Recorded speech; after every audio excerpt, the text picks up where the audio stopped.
Seorang lelaki berjaya ditahan selepas dipercayai terlibat dalam kegiatan mencuri kabel di Jalan 32, Kampung Baru Jelapang, Ipoh, kira-kira jam 2 petang tadi.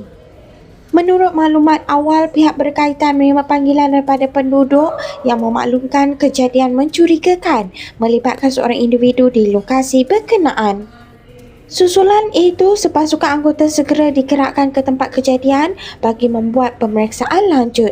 Sebaik tiba, pasukan bertugas mendapati seorang suspek dipercayai sedang melakukan kegiatan mencuri kabel sebelum berjaya ditahan di lokasi kejadian tanpa sebarang insiden tidak diingini.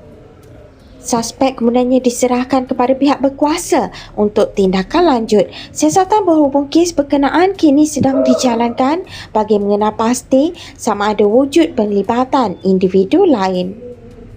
Orang ramai dinasihatkan agar terus menyalurkan maklumat kepada pihak berkuasa sekiranya mengesan sebarang aktiviti mencurigakan di kawasan masing-masing.